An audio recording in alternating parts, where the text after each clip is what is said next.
Paul Kidblar, un jeune homme dont la vie a été écourtée dans la riche ville de Naples, en Floride, en août 2016. Paul Kidblar était un massothérapeute de 20 ans qui vivait à Naples, en Floride. Originaire d'un petit village du Minnesota, Paul avait déménagé à Naples à la recherche de meilleures opportunités et d'un climat plus doux. Il était connu pour son physique attrayant, sa silhouette athlétique et sa personnalité charmante, ce qui le rendit rapidement populaire auprès de ses clients, en particulier des femmes plus âgées. Paul avait un don pour faire en sorte que les gens se sentent spéciaux, ce qui lui permit de se constituer une clientèle fidèle. Le charme et l'attrait de Paul l'introduisirent également dans le monde des sugar babies, où de jeunes gens entretiennent des relations sexuelles avec des personnes plus âgées et plus riches en échange de cadeaux et d'un soutien financier. Paul avait plusieurs sugar mommies, mais sa principale bienfaitrice était Victoria Hasley, une astrologue de 59 ans. Bien que Paul profitait des avantages de ces relations, elles apportaient inévitablement des complications et des tensions. Dans les jours précédant sa mort, Paul était enthousiaste à propos de son avenir. Il avait reçu un cadeau généreux de l'un de ses clients, un luxueux SUV Audi qu'il montra fièrement à ses amis. Il planifiait également un voyage à Disney World avec certains de ses amis, un projet qu'il attendait avec impatience depuis des mois. L'Instagram de Paul était rempli de publications sur ses projets, des photos de sa nouvelle voiture aux comptes à rebours pour son voyage à Disney. Malgré ses complexités, Paul restait optimiste et plein de vie. Il était connu pour son sourire contagieux et son attitude positive. Tant ses amis que ses clients admiraient son ambition et son dynamisme. Cependant, la vie de Paul, pleine de rêves et de projets, allait être brutalement et tragiquement interrompue. Le matin du 12 août 2016, la voisine de Paul, Linda Martino, commença sa journée comme n'importe quelle autre. Linda était une enseignante retraitée de 95 ans, originaire de Brooklyn, qui vivait à côté de Paul dans son complexe d'appartements à Naples, en Floride. Elle discutait souvent avec Paul et commença à s'inquiéter lorsqu'elle remarqua que sa voiture, un brillant SUV Audi, n'avait pas bougé depuis 2 semaines. Linda trouva cela étrange, car Paul avait habituellement un emploi du temps chargé. Vers 9 heures du matin, Linda décida d'aller voir comment allait Paul. Elle frappa à sa porte, mais n'obtint aucune réponse. Inquiète, elle utilisa la clé de secours que Paul lui avait donnée pour les urgences. Dès qu'elle ouvrit la porte, elle sentit que quelque chose n'allait pas. L'appartement était trop silencieux et une légère odeur désagréable imprégnait l'air. Linda appela Paul, mais n'obtint aucune réponse. Elle traversa le salon et arriva dans le couloir. En atteignant la salle de bain, elle découvrit une scène épouvantable. Paul gisait face contre terre dans les toilettes, nu, la tête immergée dans l'eau et son corps inerte. Linda cria et recula, le cœur battant la chamade.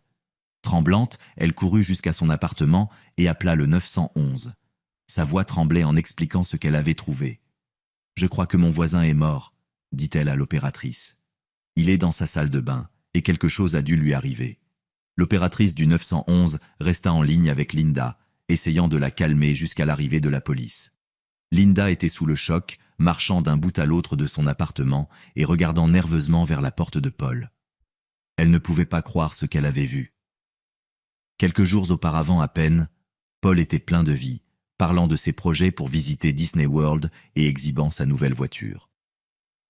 En quelques minutes, le département de police de Naples arrive sur les lieux. Les agents sécurisèrent la zone et commencèrent leur enquête. Ils demandèrent à Linda d'attendre à l'extérieur pendant qu'ils faisaient leur travail. Elle s'assit sur un banc, tremblante et la tête entre les mains, essayant de comprendre l'événement tragique. La nouvelle de la mort de Paul se propagea rapidement dans le complexe d'appartements. Les voisins se rassemblèrent à l'extérieur, chuchotant et spéculant sur ce qui avait pu se passer. Bientôt, les médias locaux couvrirent l'histoire et des journalistes arrivèrent pour rapporter cette découverte choquante. Les caméras capturèrent la scène, montrant la présence policière et les visages préoccupés des résidents. La mort soudaine et violente de Paul laissa tout le monde sous le choc, en particulier ceux qui le connaissaient bien. Il était jeune, plein de potentiel et avait un avenir prometteur devant lui. Maintenant, sa vie avait été tragiquement écourtée, et ses amis et sa famille étaient laissés dans la douleur. Le département de police de Naples arriva rapidement sur les lieux après l'appel d'urgence de Linda Martino le 12 août 2016. Le détective Liam Brender dirigeait l'enquête. Il était connu pour son attention aux détails et avait résolu de nombreuses affaires de grande envergure. Sa collègue, l'officier Karen Blake, était réputée pour son intuition aiguisée et son calme inébranlable. En entrant dans l'appartement de Paul Kidblar, les agents remarquèrent immédiatement le silence inquiétant. Le salon était rangé, sans signe de lutte. Un téléviseur à écran plat était fixé au mur et quelques magazines, y compris la dernière édition de GQ, étaient posés sur la table basse. L'appartement semblait normal, mais l'odeur désagréable suggérait quelque chose de plus sinistre. Le détective Brender et l'officier Blake avancèrent prudemment vers la salle de bain, où ils trouvèrent le corps de Paul. La salle de bain était petite, avec des carreaux blancs et une douche moderne. Le corps nu de Paul était affalé sur les toilettes, la tête immergée dans l'eau. Il n'y avait aucun signe visible d'effraction, et rien ne semblait déplacé, mais la scène était dérangeante. Paul avait été noyé. Sa tête avait été forcée dans les toilettes, et il portait des ecchymoses sur les bras et le cou, ce qui indiquait une lutte. Le détective Brender remarqua la position du corps et le motif des ecchymoses, ce qui suggérait que Paul s'était battu contre son agresseur.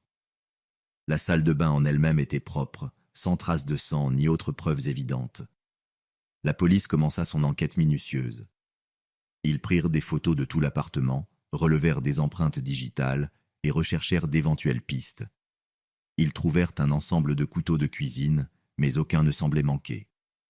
L'officier Blake trouva le téléphone de Paul sur le comptoir de la cuisine.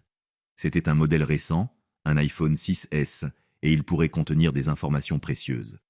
Elle le rangea soigneusement pour une analyse ultérieure.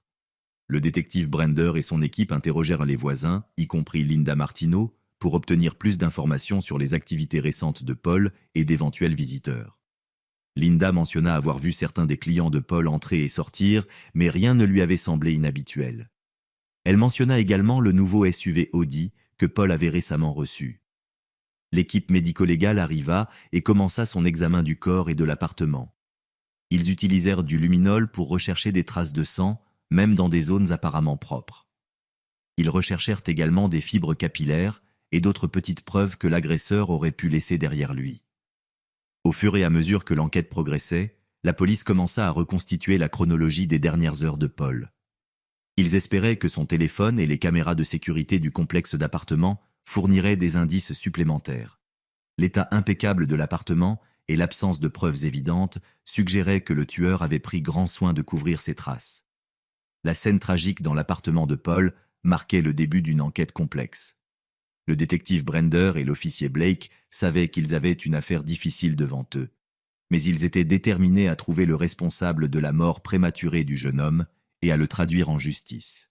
Le premier suspect de l'enquête fut Victoria Hasley, une astrologue de 59 ans. Victoria était bien connue à Naples pour sa personnalité extravagante et sa liste impressionnante de clients qui incluait plusieurs célébrités. Elle vivait dans une luxueuse demeure décorée de cristaux exotiques et de signes du zodiaque. Victoria avait la réputation d'être généreuse, offrant souvent des cadeaux coûteux à ses amis et clients.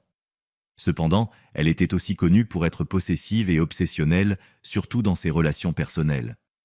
Ce n'était pas un secret que Victoria avait entretenu une relation sexuelle avec Paul Kidblar, jouant le rôle de sa sugar mommy. Elle lui offrait des cadeaux somptueux, y compris le téléviseur de 70 pouces retrouvé dans l'appartement de Paul. Lorsque la police interrogea Victoria pour la première fois, elle était calme, mais visiblement troublée. Elle admit avoir été profondément blessée en découvrant que Paul voyait d'autres femmes. Malgré ses sentiments, elle nia toute implication dans sa mort. Le détective Liam Brender et l'officier Karen Blake menèrent l'interrogatoire. Ils furent prudents et méticuleux, demandant à Victoria où elle se trouvait la nuit du meurtre. Victoria affirma que, comme une vierge typique, elle était chez elle en train de lire la dernière édition d'Astrology Today et de méditer. Elle insista sur le fait qu'elle n'avait pas vu Paul depuis plusieurs jours avant sa mort et qu'elle respectait son besoin de vie privée, en tant que scorpion. La police approfondit le passé de Victoria et découvrit qu'elle avait un passé de relations intenses, y compris 3 mariages ratés qui se terminaient souvent mal, quelque chose qu'elle admettait franchement en disant qu'elle ne pouvait s'en empêcher à cause de sa lune en cancer. Des anciens amis et clients décrivirent Victoria comme charmante mais contrôlante. Plusieurs mentionnèrent que sa lune en cancer pouvait la rendre très jalouse, surtout lorsqu'elle se sentait trahie, ce qui fournissait un possible mobile pour faire du mal à Paul. Au cours de l'interrogatoire, l'attitude de Victoria changea. Elle devint plus défensive et agitée, particulièrement lorsqu'on lui posa des questions sur sa relation avec Paul. Elle accusa la police de la cibler injustement en raison de sa richesse, de son style de vie de haut profil et de ses croyances astrologiques. Malgré ses protestations, la police continua à la presser pour obtenir plus de détails. La police examina également les relevés téléphoniques de Victoria et découvrit plusieurs appels et messages adressés à Paul dans les jours précédant sa mort. Certains des messages étaient affectueux, tandis que d'autres devenaient de plus en plus furieux, désespérés et accusateurs.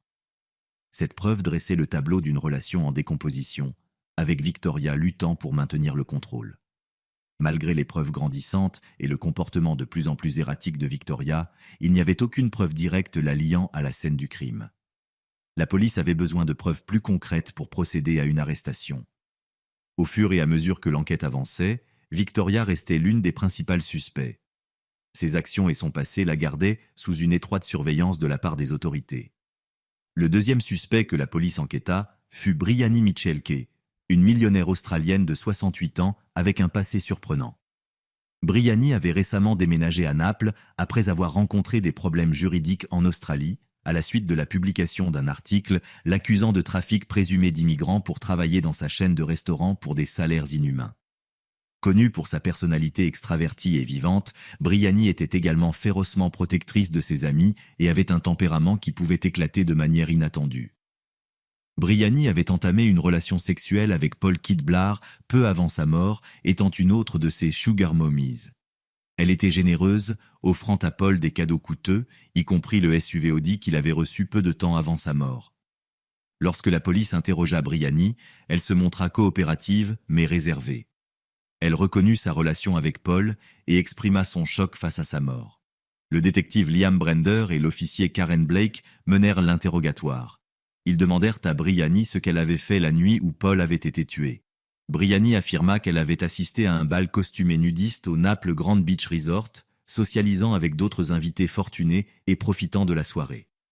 Elle donna les noms de plusieurs personnes pouvant confirmer son alibi, y compris des hommes d'affaires locaux et des personnalités mondaines. Pendant l'interrogatoire, Bryony garda son calme, mais son attitude changea lorsqu'on lui posa des questions sur les autres relations de Paul. Elle parut irritée et défensive, insistant sur le fait qu'elle ignorait que Paul était impliqué avec d'autres femmes. La police trouva sa réaction suspecte, car cela suggérait une jalousie possible et un mobile pour avoir fait du mal à Paul. Le détective Brender et l'officier Blake fouillèrent la maison de Bryony à la recherche de preuves la liant au crime. Ils trouvèrent plusieurs cadeaux coûteux que Bryony prévoyait d'offrir à Paul, y compris un jet ski, une table de hockey sur air et une PlayStation 4, ce qui montrait son implication profonde dans la relation. Ils remarquèrent également plusieurs retraits importants de son compte bancaire dans les semaines précédant la mort de Paul. Bien que cela ne soit pas incriminant en soi, cela suggérait que Bryony était très investie dans la vie de Paul et prête à dépenser de grosses sommes d'argent pour lui. Ils découvrirent également une série de messages textes entre Bryony et Paul. Les messages commençaient de manière coquette, mais devenaient plus intenses, Bryony exprimant sa frustration face au manque d'engagement de Paul. Malgré la coopération de Bryony et son solide alibi, la police restait méfiante quant à sa possible implication. Ses sentiments intenses pour Paul et la jalousie potentielle fournissaient un mobile, mais, comme avec Victoria Hasley, il n'y avait pas de preuves directes la liant au meurtre. À mesure que l'enquête progressait, les actions de Bryony et sa connexion avec Paul maintenèrent l'attention des autorités. Le troisième suspect de l'enquête était Marcus Dean, un jeune homme de 21 ans qui avait une rivalité avec Paul Kidblar. Marcus était connu à Naples pour être compétitif et ambitieux. Lui aussi était un sugar baby, s'occupant de couples mariés riches qui s'ennuyaient de leur routine sexuelle. Marcus était déterminé à être le meilleur dans son cercle, cherchant toujours à surpasser ses pairs en termes de performance sexuelle et de nombre de sugar daddies et sugar mommies. Sa personnalité était décrite comme fougueuse et il avait un passé d'implication dans des disputes et des bagarres, souvent alimentés par l'alcool. La police interrogea Marcus peu après la découverte du corps de Paul. Le détective Liam Brender et l'officier Karen Blake dirigèrent l'interrogatoire, se concentrant sur la nature de la relation entre Marcus et Paul. Marcus admit que lui et Paul avaient été rivaux, se disputant l'attention et les cadeaux des mêmes femmes riches. Il décrivit leur relation comme tendue, mais insista sur le fait que ce n'était qu'une partie de la compétition. La nuit de la mort de Paul, Marcus affirma qu'il était dans un bar local, Patty Murphys, avec des amis, célébrant un récent contrat avec quelques couples riches. Il donna les noms de ses amis qui pouvaient confirmer son alibi. Cependant, la réputation de Marcus pour se mêler à des bagarres après avoir bu suscita des soupçons quant à son implication possible dans la mort de Paul. La police examina le passé de Marcus et trouva de nombreux rapports d'altercation avec d'autres sugar babies et clients. Beaucoup décrivèrent Marcus comme agressif et prompt à la colère, surtout lorsqu'il se sentait menacé ou irrespecté. Ce tempérament, combiné à sa rivalité avec Paul, offrait à la police un possible mobile pour le meurtre. Au cours de l'interrogatoire, Marcus resta calme au début, mais devint défensif lorsqu'on lui posa des questions sur son alibi et sa relation avec Paul. Il nia toute implication dans la mort de Paul et accusa la police de tenter de le faire tomber en raison de leur rivalité. Son agitation augmenta à mesure que l'interrogatoire progressait, suggérant qu'il cachait quelque chose. Le détective Brender et l'officier Blake fouillèrent l'appartement de Marcus à la recherche de preuves. Ils trouvèrent certains objets le liant à Paul, y compris un collier en or que Paul avait publié sur les réseaux sociaux, en disant que c'était un cadeau d'un client. La police découvrit également une série de messages textes entre Marcus et Paul. Les messages révélaient des tensions croissantes, Marcus accusant Paul de lui voler des clients et menaçant de lui donner une leçon. La police examina également les enregistrements des caméras de sécurité de Patty Murphys la nuit de la mort de Paul. Les images confirmèrent la présence de Marcus au bar, mais il y avait une interruption de 2 heures pendant laquelle Marcus ne pouvait pas être localisé. Ce laps de temps souleva davantage de soupçons, car il était suffisant pour qu'il commette le crime et retourne au bar. Malgré les preuves croissantes et le comportement suspect de Marcus, il n'y avait toujours pas de preuves directes le liant au meurtre de Paul. La police continua de surveiller Marcus de près, espérant découvrir plus d'informations qui pourraient confirmer ou dissiper leurs soupçons. Le 18 août 2016, 6 jours après la découverte du corps de Paul Kidblar, le département de police de Naples reçut une avancée majeure dans l'enquête sur son meurtre. Ce jour-là était chaud et ensoleillé, avec des températures atteignant les 35 degrés Celsius. Le détective Liam Brender et l'officier Karen Blake étaient au poste de police lorsqu'ils reçurent un appel du propriétaire d'un magasin de prêt sur gage local qui avait trouvé quelque chose d'inhabituel en répertoriant des articles récemment mis en gage. Le propriétaire les informa qu'un bracelet en or avec les initiales JAR avait été mis en gage 2 jours avant la mort de Paul. Paul avait publié une photo de ce même bracelet sur ses réseaux sociaux, disant que c'était un cadeau d'un client. La police se rendit immédiatement au magasin de prêt, situé sur la 5e avenue Sud, une zone animée remplie de boutiques et de restaurants. Dans le magasin de prêt, les registres montrèrent que le bracelet avait été mis en gage par Marcus Dean. Cette nouvelle preuve remit Marcus au centre de l'enquête. Le détective Brender et l'officier Blake savaient qu'ils devaient approfondir leur investigation. Ils firent revenir Marcus pour un nouvel interrogatoire, cette fois en le confrontant avec la preuve du bracelet. Le comportement de Marcus changea rapidement. D'un ton défensif, il devint visiblement nerveux, bégayant en essayant d'expliquer pourquoi il possédait le bracelet.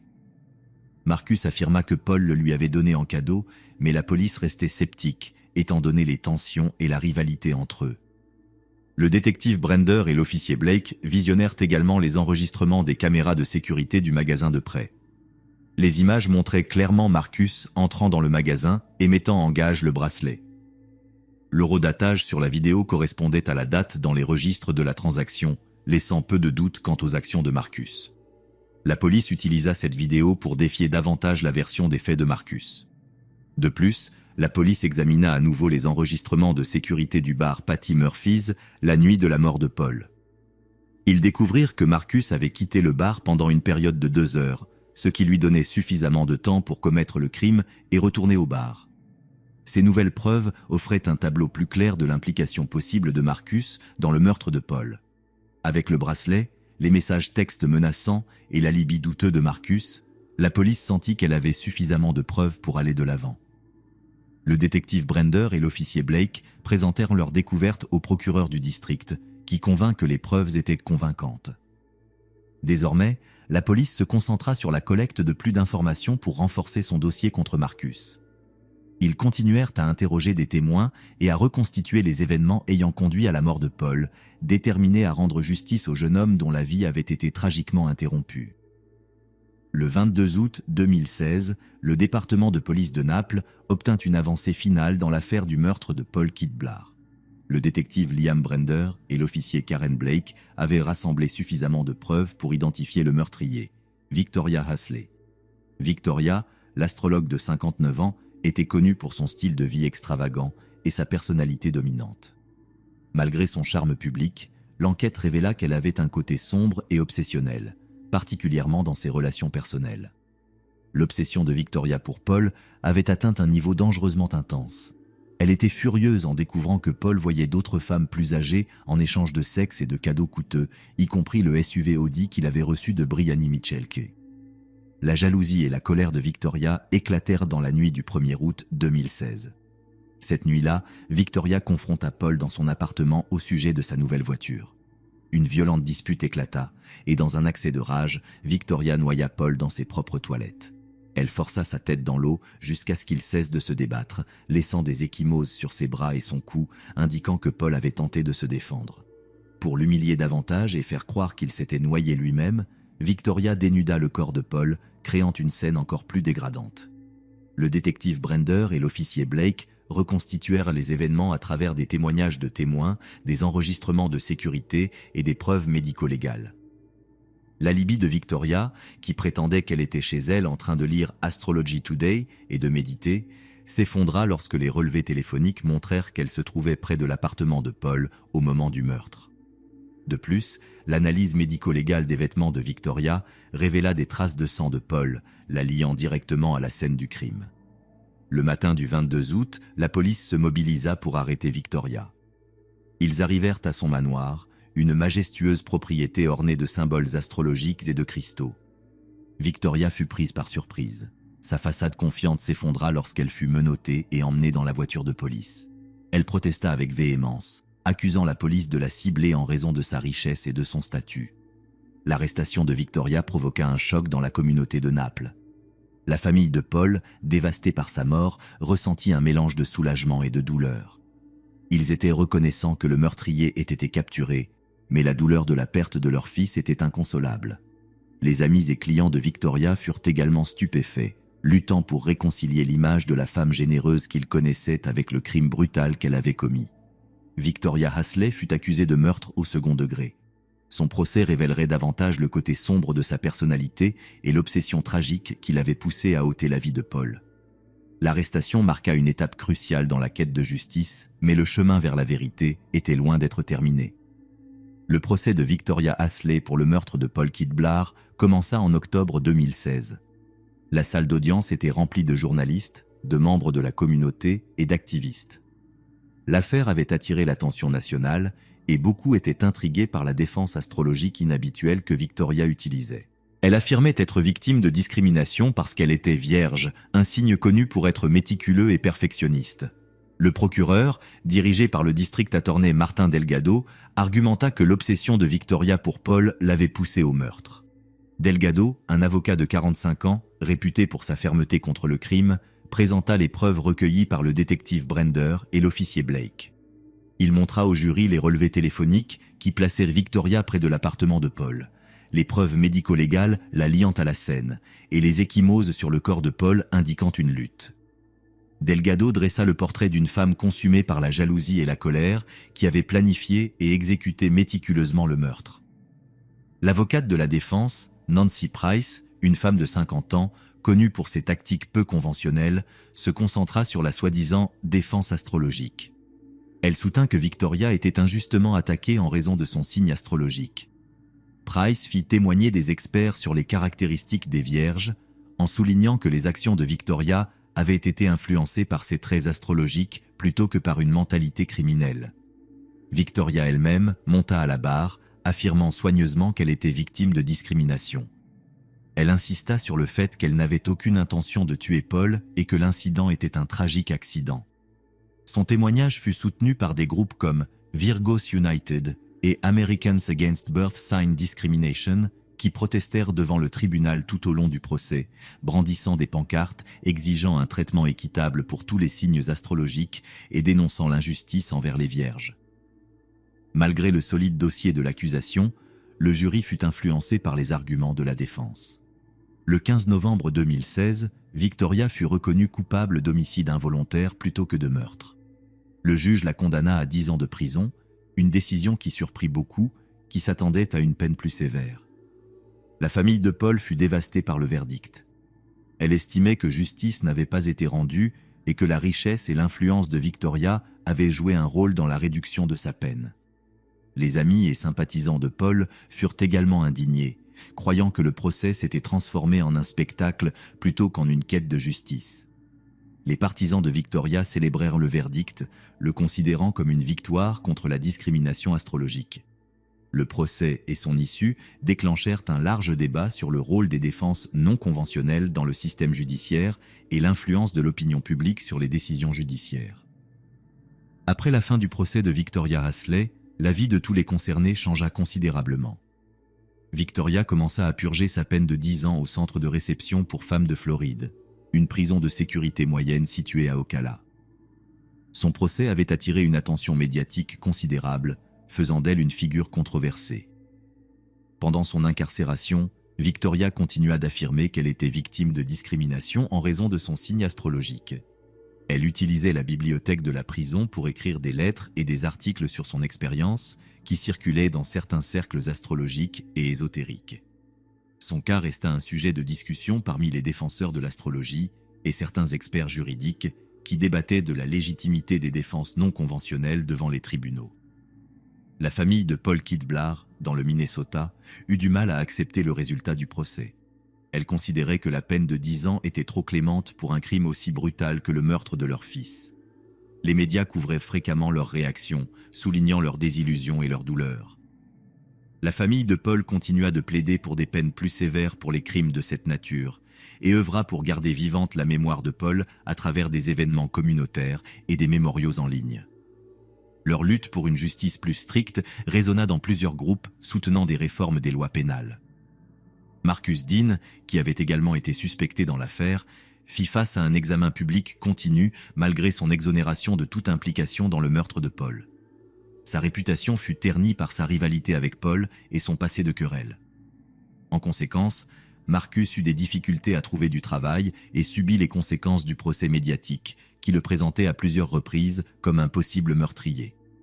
Avec le temps, Marcus décida de déménager dans une autre ville pour repartir à zéro, mais l'ombre des rumeurs et des soupçons le suivit pendant des années. D'autre part, Brianny Michelke, une autre suspecte dans l'affaire, retourna en Australie et fit face à ses propres problèmes. La publicité négative générée par l'affaire affecta sa chaîne de restaurants et elle fit face au rejet de certains clients et critiques. Bien qu'elle n'ait jamais été formellement accusée de crime, son association avec l'affaire Paul Kidblar endommagea sa réputation. Alors que son entreprise commença à décliner, Brianny choisit de s'éloigner de la vie publique et de mener une vie plus tranquille, tentant de se distancer de la controverse. Le meurtre de Paul Kidblar et le procès qui s'ensuivit contre Victoria Hasley laissèrent une empreinte durable dans la communauté de Naples, en Floride. L'affaire mit en lumière des questions de justice, de préjugés et de l'utilisation de défenses inhabituelles devant les tribunaux. De plus, elle montra comment les relations personnelles et des émotions incontrôlées peuvent conduire à des tragédies irréparables. Sur le plan juridique, le procès provoqua également des débats sur l'influence que l'opinion publique peut exercer sur le système judiciaire et les implications de permettre des défenses basées sur des croyances pseudo-scientifiques comme l'astrologie. Dans les années qui suivirent, l'affaire Paul devint un exemple prudent de la manière dont les facteurs personnels peuvent interférer avec le processus judiciaire et comment des personnes influentes et fortunées peuvent manipuler le système à leur avantage. Alors que la société continue de lutter avec ces dilemmes, l'affaire Paul Kidblar reste une leçon sombre sur les dangers des obsessions personnelles et la perte tragique d'une vie pleine de promesses.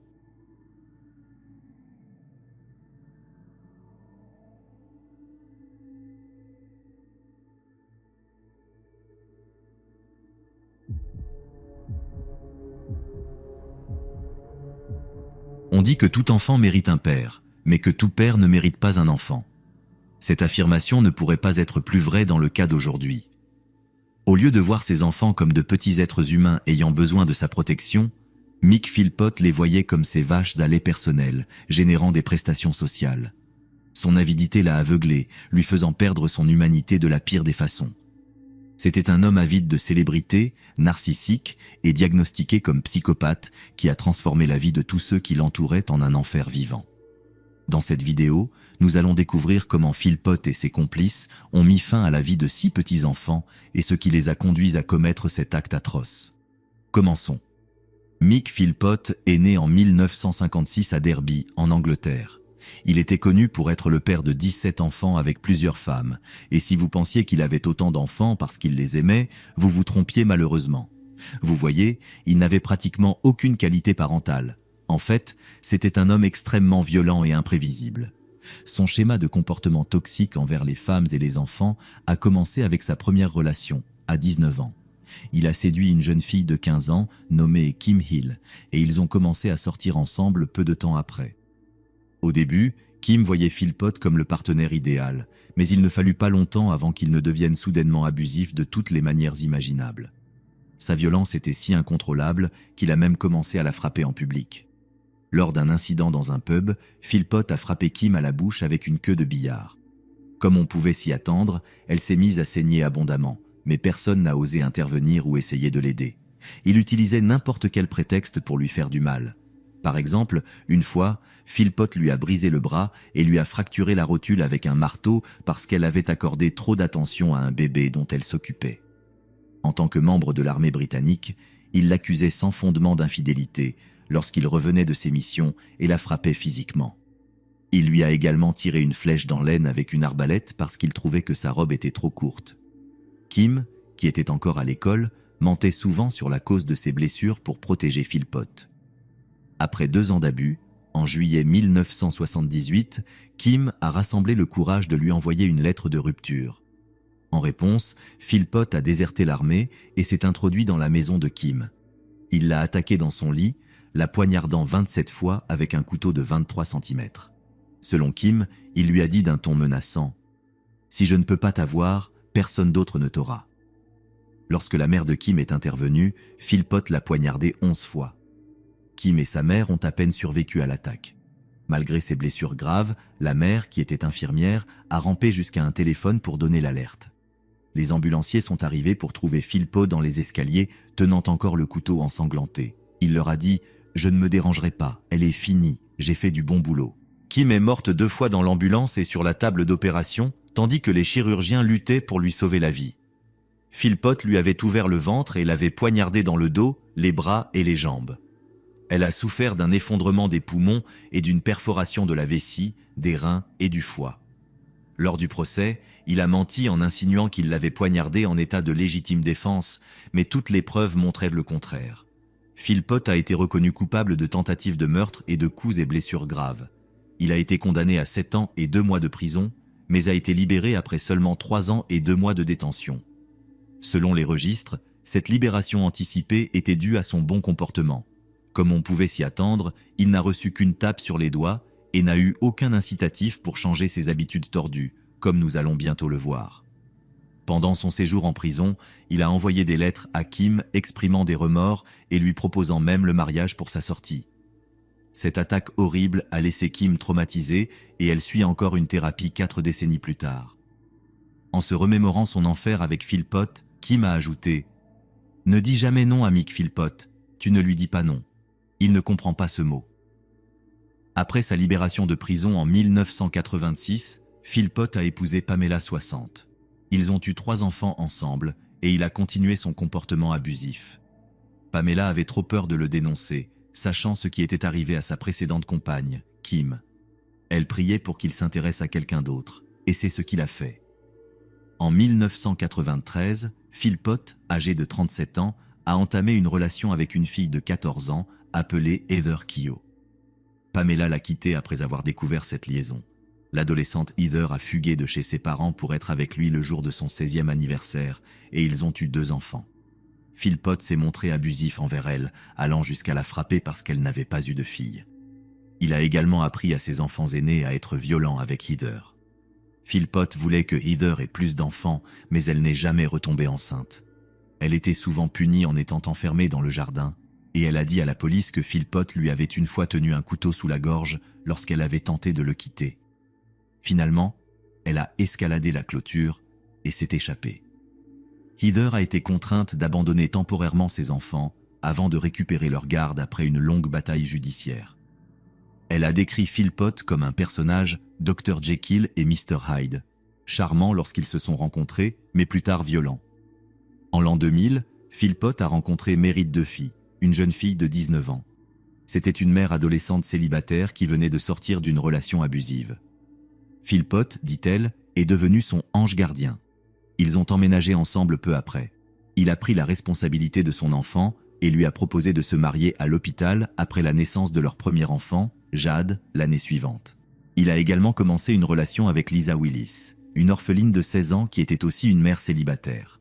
Elle est devenue sa maîtresse et a emménagé avec lui et Mérad. Peut-être en raison de la présence dominante de Philpott, Lisa et Mérad sont devenues très proches. Elles se confiaient régulièrement l'une à l'autre, et Lisa a déclaré qu'elle avait traité les enfants de Mérad comme s'ils étaient les siens. Il est évident qu'il y a ici un schéma récurrent. Les 3 femmes dans la vie de Philpott étaient adolescentes lorsqu'elles l'ont rencontré. Elles ont été manipulées alors qu'elles étaient vulnérables. Philpott a épousé Mérad en mai 2003, avec Lisa comme demoiselle d'honneur.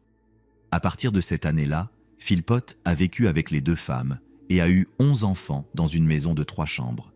Les 2 femmes travaillaient, tandis qu'ils restaient sans emploi, encaissant leurs revenus et les prestations sociales. Philpott cherchait activement à avoir plus d'enfants pour augmenter ses paiements de prestations. Il a demandé une maison plus grande au conseil pour loger sa famille en pleine expansion, mais elle lui a été refusée en raison d'un manque de disponibilité. Philpott a publiquement défendu son mode de vie, exprimant sa fierté d'avoir une grande famille et rejetant les critiques. Il a blâmé le conseil pour ne pas lui avoir fourni un logement adéquat et a affirmé que, en tant que chômeur, il méritait plus d'assistance de la part du gouvernement. Philpott a tenté d'attirer l'attention des médias sur sa situation de logement. Il est apparu dans l'émission The Jeremy Kyle Show en 2007, une émission similaire à celle de Jerry Springer. Dans l'émission, Philpott a défendu son style de vie et son chômage, affirmant qu'il ne pouvait pas obtenir de travail en raison de la couverture médiatique et de son casier judiciaire. Il s'est énervé lorsque ses compétences parentales et ses perspectives d'emploi ont été remises en question, ce qui a conduit à une discussion avec l'animateur Jérémy sur son style de vie irresponsable. Dans l'émission, il a insisté sur le fait qu'il avait subi une vasectomie. Philpott a présenté sa femme Mérad et sa seconde épouse, Lisa Willis, lors de l'émission, en reconnaissant ouvertement leur arrangement de vie non conventionnel.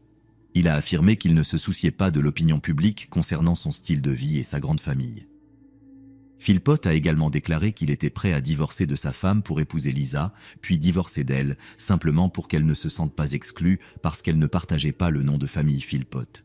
Il a eu 2 enfants supplémentaires après cela et a été surnommé le plus grand escroc de Grande-Bretagne, après qu'il a été révélé qu'il recevait 25 000 livres par an en prestations sociales. Philpott a tenté de gagner le soutien du public pour obtenir une maison plus grande, mais ce fut un échec. Aujourd'hui, je veux découvrir l'homme derrière les gros titres et révéler la vérité sur cet individu catalogué comme le plus grand escroc de Grande-Bretagne. Tu vas critiquer ma famille, mon pote et mes enfants. Je te critiquerai autant que je veux, c'est la liberté. En 2007, Philpott est apparu dans un épisode d'une série documentaire où la députée conservatrice de l'époque, Anne Whitcomb, a passé une semaine avec lui et a tenté de le persuader de changer son mode de vie. Elle a trouvé 3 emplois pour Philpott, l'un d'eux dans une entreprise de fabrication de barils, mais il ne s'est pas présenté le premier jour et a perdu le poste. Dans le documentaire, on montrait que Philpott vivait dans une caravane dans son jardin, où sa femme et sa maîtresse se relayaient pour passer les nuits avec lui. La députée a dit que Philpott ne se souciait de personne et utilisait le mot « chienne » pour désigner à la fois sa femme et sa maîtresse. Elle a également noté qu'aucun de ses enfants ne cherchait de l'affection auprès de lui. Bien que beaucoup ne pouvaient pas comprendre pourquoi les femmes dans sa vie acceptaient leur situation ou même la désiraient, l'opinion générale était que ses partenaires s'entendaient bien. Mais à huis clos, les tensions entre le trio avaient atteint un point d'ébullition. « J'ai mes enfants et ma famille, c'est tout ce qui compte. Regarde elle, ne le dis pas alors, ne le dis pas alors. Si je pouvais obtenir la bonne répartition des enfants, j'ai 3 enfants de mon premier mariage, 2 avec une autre femme, 5 avec Mérad, 4 avec Lisa et 1 avec une autre femme. 2 en route, ça fait 15. Maintenant 2 en route, plus un enfant que j'ai eu dans l'armée et que je n'ai jamais rencontré. Il a demandé 3 fois à Mérad de divorcer pour qu'il puisse épouser Lisa. En 2010, Philpott a reçu un avertissement de la police pour avoir giflé Mérad et l'avoir traîné hors de la maison par les cheveux. Mais il n'a pas non plus été gentil avec Lisa. Philpott l'a frappé avec un morceau de bois, lui a jeté une tasse de café chaud et lui a interdit de quitter la maison ou de parler à d'autres hommes. En février 2012, Lisa en a finalement eu assez de la situation toxique dans laquelle elle vivait. Elle a décidé de quitter Philpott. Elle a dit à Mérad qu'elle emmènerait ses 5 enfants à la piscine, mais à la place, elle a déménagé chez sa sœur. C'était le seul moyen pour elle de partir sans confrontation. 3 mois après le départ de Lisa, Philpott était toujours rempli de colère et enchevêtré dans une féroce bataille pour la garde de ses 5 enfants. Ainsi, avec sa femme Mérad et un ami de la famille nommé Paul Mosley, ils ont fait la chose la plus vile que l'on puisse imaginer. Ils ont planifié de mettre le feu à leur maison avec leurs propres enfants à l'intérieur et d'en accuser Lisa. L'incendie devait avoir lieu la veille d'une audience de garde entre Lisa et Philpott. Il voulait récupérer ses enfants, motivé par sa cupidité pour obtenir plus de prestations sociales et la possibilité d'obtenir une maison encore plus grande du conseil. Le plan consistait à ce que Philpott et Mosley versent de l'essence dans la fente de la boîte aux lettres et mettent le feu à la maison. Ensuite, Philpott se précipiterait pour sauver ses 6 enfants de l'incendie, se faisant passer pour un père héroïque et remportant la bataille pour la garde. Dire que cette idée était une erreur serait un euphémisme. Le 11 mai 2012, à 4 heures du matin, le plan de Philpott pour incendier sa maison a tragiquement échoué.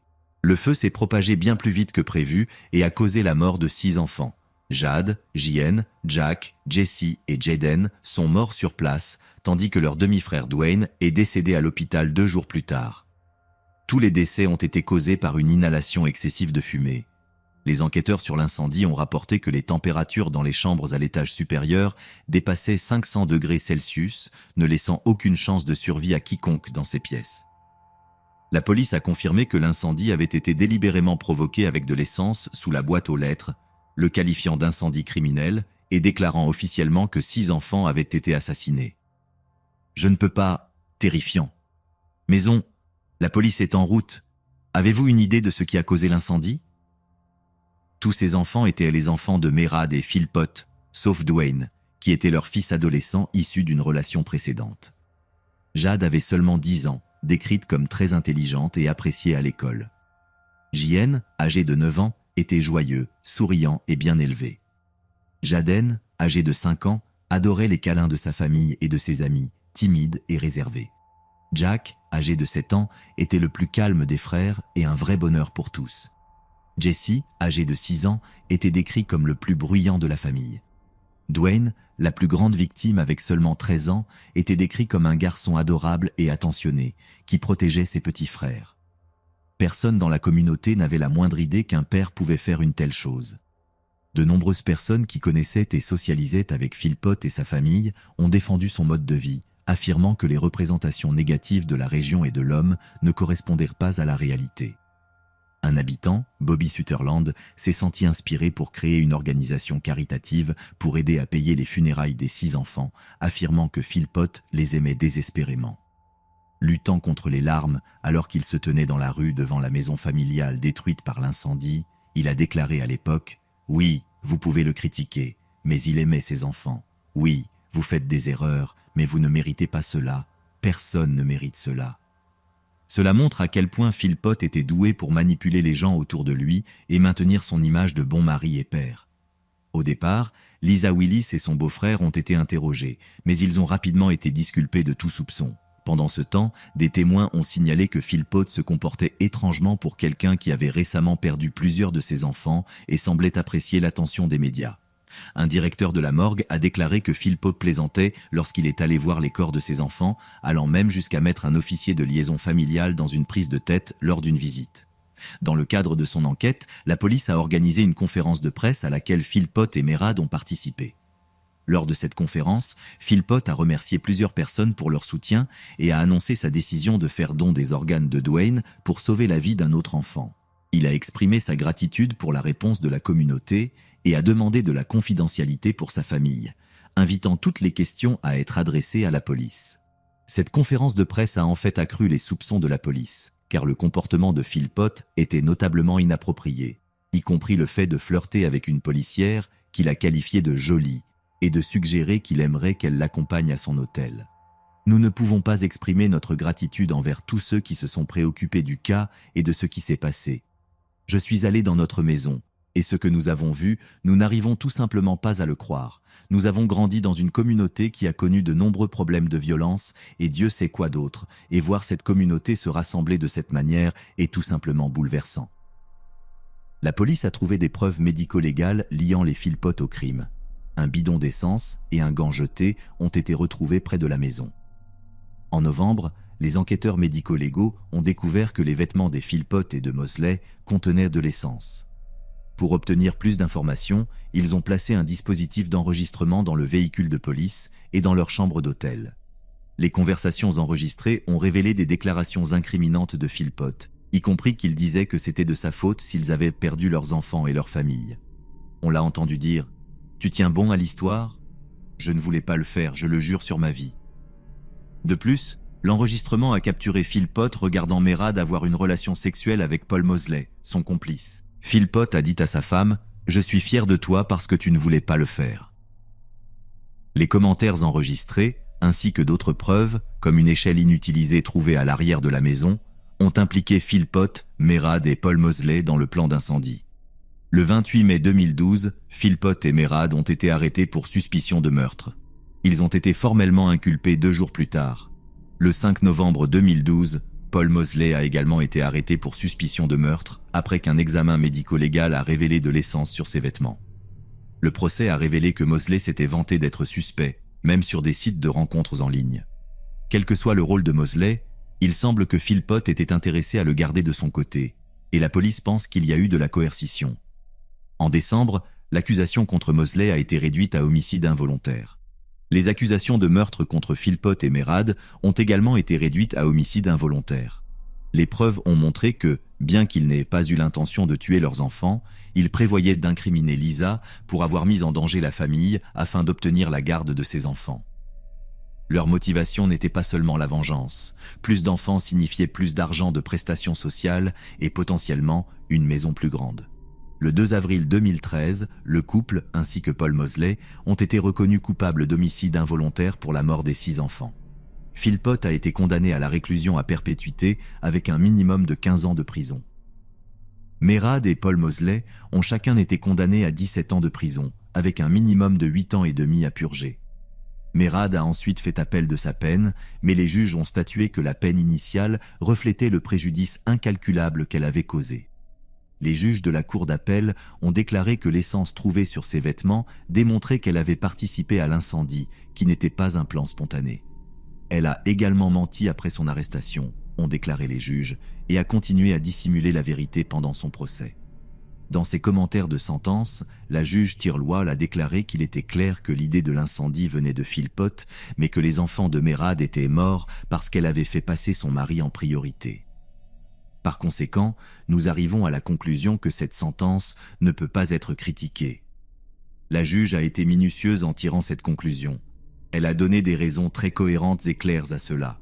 Elle a évalué, selon ses principaux constats de fait, la culpabilité de Mérad Philpott et a rendu une sentence qui reflétait ce degré très sévère de culpabilité ainsi que le préjudice incalculable qu'elle avait causé en tuant ses 6 enfants, pour lesquels, comme toute autre mère, elle avait une responsabilité absolue. Nous arrivons à la conclusion, sans aucun doute, que cet appel doit être rejeté. En novembre 2020, Mérad a été libérée après avoir purgé la moitié de sa peine. Elle était éligible à la libération conditionnelle et a été transférée en convoi dans une maison de réintégration. Selon une source du journal The Sun, son convoi ressemblait à celui d'une célébrité, plutôt qu'à celui d'une mère qui a tué ses 6 enfants. Mérad a également reçu une nouvelle identité pour sa protection. Le Centre de prévention du crime a décrit sa libération comme scandaleuse et a demandé que les meurtriers purgent la totalité de leur peine pour des crimes d'une telle gravité. Paul Mosley a également été libéré de prison en mai 2021 après avoir purgé la moitié de sa peine, mais il est retourné en prison en 2022 après avoir enfreint les conditions de sa libération conditionnelle. En novembre 2023, il a de nouveau été libéré. Le comité de libération conditionnelle a déclaré qu'il était convaincu que la prison n'était plus nécessaire pour la protection du public. Ainsi, tandis que Mérad et Mosley sont libres, Philpott reste en prison, purgeant sa peine minimale de 15 ans. Philpott a été décrit comme un monstre, abusif envers les femmes et exploitant le système de protection sociale, qui voyait les enfants principalement comme une source de revenus. Le psychologue Glenn Wilson a décrit Philpott comme un psychopathe clinique et un exhibitionniste souffrant d'un trouble de la personnalité antisociale. Que penses-tu de cette affaire si horrible et de toutes les personnes impliquées? Penses-tu que leurs peines étaient trop légères? Philpott a clairement reçu une peine trop légère pour sa tentative de meurtre dans les années 70. Penses-tu que ces décès auraient pu être évités si le système judiciaire avait été plus sévère à l'époque?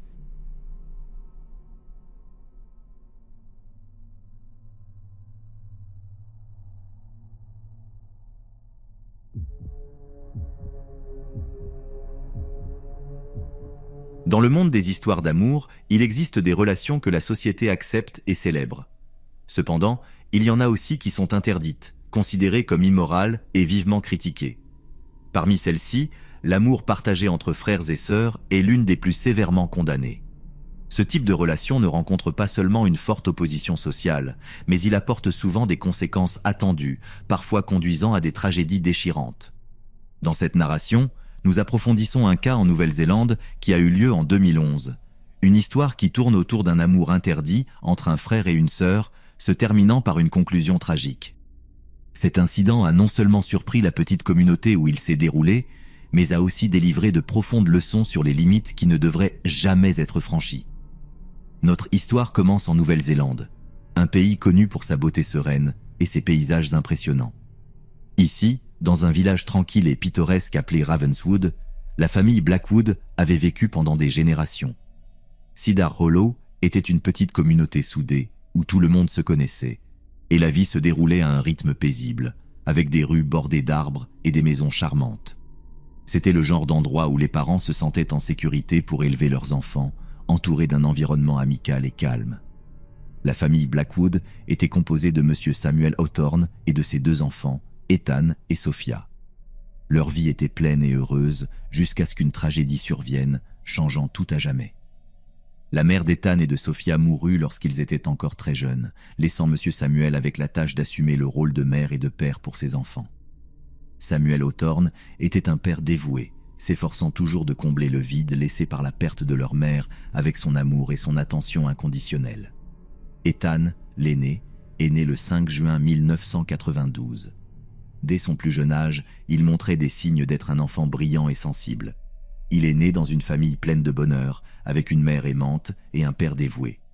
Sa mère, Margaret Blackwood, était une femme au grand cœur qui passait ses journées à prendre soin de sa famille et à s'assurer que tout allait bien pour eux.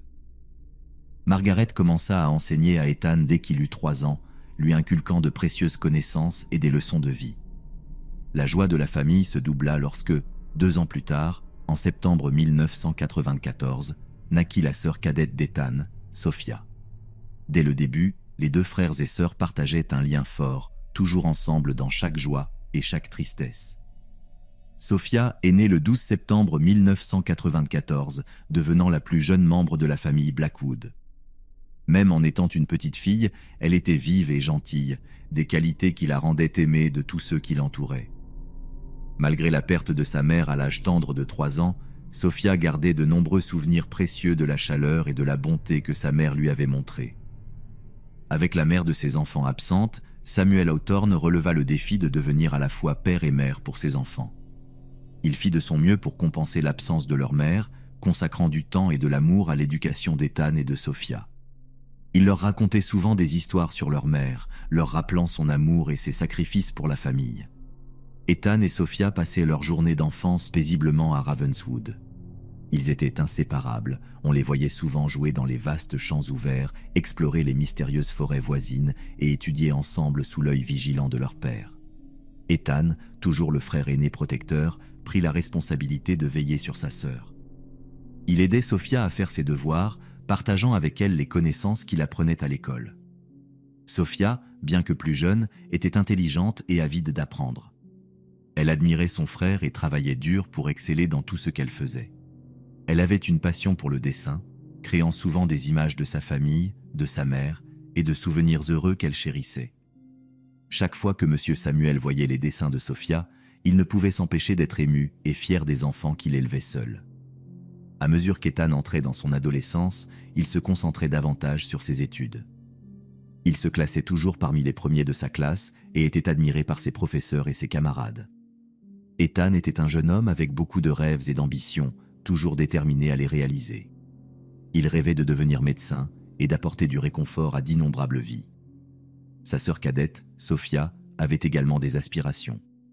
Elle rêvait de devenir artiste pour capturer les émotions sur ses toiles. Malgré l'absence de leur mère, Ethan et Sophia partageaient un lien inébranlable. Leur père, M. Samuel, mettait l'accent sur l'amour et l'unité familiale, leur enseignant à se soutenir et à prendre soin les uns des autres. Alors qu'Ethan entrait dans sa dernière année de lycée, il planifiait méthodiquement son avenir. L'université l'appelait et il travaillait sans relâche pour atteindre ses objectifs. Sophia, au seuil de l'adolescence, faisait face à ses propres défis, la pression scolaire, les amitiés et les tumultes de la croissance. Dans ces moments de solitude, Ethan était son confident, toujours prêt à l'écouter avec empathie. Cependant, au fur et à mesure que les saisons changeaient, leur relation aussi. Sophia s'épanouissait et devenait une jeune femme captivante, avec ses cheveux soyeux et ses yeux brillants qui attirèrent les admirateurs. Ethan, autrefois le frère protecteur, luttait avec des sentiments inconnus. Son affection pour Sophia dépassa l'amour fraternel, devenant une obsession inexplicable. Un après-midi d'automne, entre champs dorés, les émotions d'Ethan l'accablèrent. Il vola un baiser secret à Sophia, se rendant compte que leur lien avait dépassé les limites familiales. Sophia percevait également ce changement. Le regard d'Ethan devenait plus profond, plus tendre. Ils partageaient des moments privés, cachaient des regards curieux alors que leur amour s'épanouissait. Cependant, la culpabilité les tourmentait. La société considérait leur relation inacceptable. Ils maintenirent donc leur amour secret, se retrouvant sous des cieux illuminés par la lune. Leurs baisers et étreintes disaient plus que 1000 mots, mais ils n'osaient pas révéler leur amour.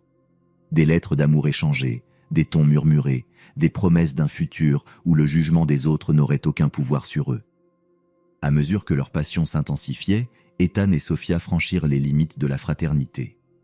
Une nuit fatidique, en l'absence de M. Samuel, ils cédèrent au désir. Ils cuisinèrent ensemble, regardèrent des films et finalement s'allongèrent côte à côte, se murmurant des rêves et des déclarations d'amour.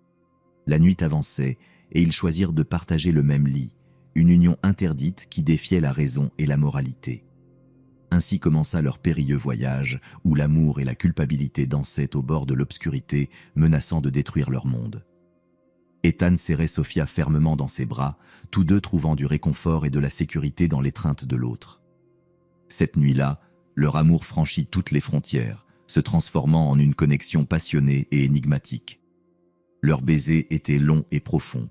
Des murmures doux et sincères les unissaient non seulement physiquement, mais aussi émotionnellement et spirituellement. Sophia, avec son amour innocent et sincère, faisait entièrement confiance à Ethan, lui donnant son cœur sans hésitation. Bien qu'elle sache que leur amour leur apporterait des douleurs et des problèmes, elle n'avait aucun regret. Ethan, bien que rongé par la culpabilité et l'inquiétude, ne pouvait contrôler les puissantes émotions qu'il ressentait pour Sophia. Il se promit de la protéger et de l'aimer quoi qu'il en coûte. Leur amour ne s'arrêta pas cette nuit-là, il s'épanouit et grandit, devenant une partie intégrante de leur vie quotidienne. Chaque fois que M. Samuel était absent pour affaires, Ethan et Sophia saisissaient l'occasion d'être ensemble, partageant des moments intimes pleins d'amour et de passion. Ils créèrent des souvenirs inoubliables, cuisinant ensemble, regardant des films et s'allongeant l'un à côté de l'autre, enveloppés dans la chaleur de leur amour secret. Sophia trouvait toujours un moyen d'être avec Ethan après l'école, se glissant dans sa chambre où ils pouvaient parler et partager leurs pensées les plus profondes. Les après-midi du week-end, ils se promenaient main dans la main dans les rues désertes, ressentant une sensation de paix et de bonheur dans leurs moments volés ensemble. Tard dans la nuit, lorsque la maison était silencieuse et tranquille, Ethan et Sophia se blottissaient dans les bras l'un de l'autre. Ils savaient qu'entre 1h et 2h du matin, M. Samuel serait dans son sommeil le plus profond, leur donnant la liberté de profiter de leur temps ensemble sans craindre d'être découverts. La peur d'être découverts faisait que leur rencontre secrète avait souvent lieu dans la salle de bain, où le bruit de l'eau courante fournissait la couverture parfaite pour leurs expressions d'amour. Chaque fois qu'ils entraient, c'était comme s'ils pénétraient dans un monde privé où il n'existait rien d'autre que leurs sentiments intenses l'un pour l'autre. Dans la chambre de Sofia, à la lumière tamisée, ils s'échangeaient des baisers et des mots d'affection. Son lit devint un lieu où ils partagèrent des rêves et faisaient des plans pour un avenir qu'ils savaient impossible, mais ils appréciaient chaque instant, même s'ils comprenaient l'illégalité de leur relation. Un matin, Sofia commença à remarquer des signes inhabituels dans son corps. Elle se sentait constamment fatiguée, éprouvait des nausées matinales et réalisa que ses règles étaient en retard. Inquiète, elle acheta un test de grossesse et ses pires craintes se confirmèrent lorsque 2 lignes nettes apparurent. Sofia était enceinte. Lorsqu'elle l'apprit, elle ressentit un mélange de peur et de bonheur. Le bébé qui grandissait en elle était le résultat de son amour profond pour Ethan. Après des heures de tourments et de réflexion, Sofia décida de partager la nouvelle avec Ethan. Ce soir-là, dans le calme de sa chambre, elle lui annonça qu'elle était enceinte et exprima son désir qu'ils se marient pour élever leur enfant ensemble. Ethan se sentit accablé par cette nouvelle, comme si son monde s'effondrait. Il savait que leur amour était interdit, mais la grossesse de Sofia rendait leur situation encore plus complexe et dangereuse. Ethan ne pouvait imaginer l'idée d'épouser Sofia, sachant que non seulement sa famille s'y opposerait fermement, mais que la société les condamnerait durement. Pris de panique et de désespoir, Ethan suggéra que Sofia avorte pour éviter les conséquences imminentes. Sofia fut dévastée par sa réaction. Elle ne pouvait croire qu'Ethan, la personne qu'elle aimait le plus et en qui elle avait le plus confiance, rejette à la fois elle et leur enfant à naître. Elle refusa fermement l'idée de l'avortement, déclarant qu'elle était prête à affronter son père et le monde, décidée à avoir le bébé et à se battre pour leur amour. Si Ethan refusait de l'épouser, la tension entre eux ne fit que grandir. Ethan se sentait piégé et accablé par la situation, sachant que si leur secret était révélé, les conséquences seraient catastrophiques. Cependant, il ne pouvait pas non plus forcer Sofia à faire quelque chose qu'elle ne voulait pas, ce qui ne faisait qu'aggraver la situation et poser les bases d'une tragédie encore plus grande. La nuit fatidique du 19 août 2011, Ethan invita Sofia à faire une promenade nocturne. Il feignit vouloir passer une soirée relaxante avec elle, dans l'espoir d'oublier le stress et les inquiétudes qui le tourmentaient. Sofia, sans se douter de rien, accepta de l'accompagner. Ils conduisirent hors de la ville, en direction de la forêt de pins tranquille et déserte. Lorsqu'ils arrivèrent dans la forêt, Ethan gara la voiture dans un endroit isolé, loin des routes principales et de toute zone résidentielle. Ils sortirent de la voiture et commencèrent à marcher dans la forêt sous la faible lumière de la lune. Ethan maintint une façade joyeuse, discutant avec Sofia dans le but de la mettre en confiance. Lorsqu'ils atteignirent une partie dense et isolée de la forêt, Ethan passa à l'acte. Silencieusement, il s'approcha de Sofia par derrière et l'attaqua avec un couteau qu'il avait dissimulé. Sofia, totalement prise au dépourvu, s'effondra au sol. Poussé par la panique et la culpabilité, Ethan continua son attaque brutale pour s'assurer qu'elle était bien morte. Une fois qu'il fut certain que Sofia n'était plus en vie, Ethan traîna son corps jusqu'à une zone reculée et densément boisée où peu de gens osaient s'aventurer. Il creusa un trou profond et l'enterra, prenant soin de ne laisser aucune trace de sa présence. Il recouvrit le corps d'une bâche qu'il fixa avec du ruban adhésif, croyant que cela l'aiderait à échapper à la police. Après s'être débarrassé du corps, Ethan retourna chez lui, nettoyant méticuleusement toute trace de ses actions. Ensuite, il tenta de continuer sa vie comme si de rien n'était. Le lendemain matin, Ethan commença à jouer le rôle du frère éploré, agissant avec inquiétude et angoisse face à la disparition soudaine de Sofia. Il signala sa disparition à la police et participa activement aux efforts de recherche, rejoignant sa famille et ses amis dans leur tentative pour la retrouver. Aux yeux de tous ceux qui l'entouraient, Ethan semblait réellement dévasté et désespéré de retrouver sa sœur. Cependant, après plusieurs jours de recherche, le corps de Sofia fut finalement découvert dans la forêt de pins, déclenchant une enquête à grande échelle. La découverte de son corps choqua tout le village de Ravenswood, laissant la communauté dans un état d'incrédulité et de douleur. Au cours de l'autopsie, la police découvrit que Sofia était enceinte, ce qui ajouta une nouvelle dimension complexe à l'affaire. Déterminés à découvrir la vérité sur la grossesse, les enquêteurs commencèrent à examiner de plus près la vie personnelle de Sofia. Lorsqu'ils fouillèrent sa chambre, ils trouvèrent un journal détaillant tout, de sa relation secrète avec Ethan à sa grossesse, ainsi que son refus d'assumer la responsabilité. Ethan fut rapidement convoqué pour être interrogé par la police. Au départ, il tenta de maintenir son innocence, agissant comme s'il ne savait rien de la mort de Sofia et feignant d'être dévasté par la perte de sa sœur. Il resta impassible, affirmant qu'il n'était pas impliqué dans le crime. Mais lorsque la police lui présenta le journal de Sofia et l'interrogea sur la grossesse, Ethan commença à vaciller sous la pression. Les enquêteurs suggérèrent même qu'il pourrait effectuer un test ADN sur l'enfant à naître de Sofia, une menace qui poussa Ethan à paniquer. Face à des preuves accablantes et à la perspective d'un test ADN, Ethan finit par craquer et confessa tout. Il raconta à la police toute l'histoire, de sa relation interdite avec Sofia à sa grossesse, et enfin son plan pour la tuer et garder son secret enfoui à jamais. Le procès d'Ethan eut lieu à la Haute Cour de Nouvelle-Zélande en décembre 2011. L'affaire, en raison de sa nature choquante et des circonstances tragiques, attira une grande attention médiatique.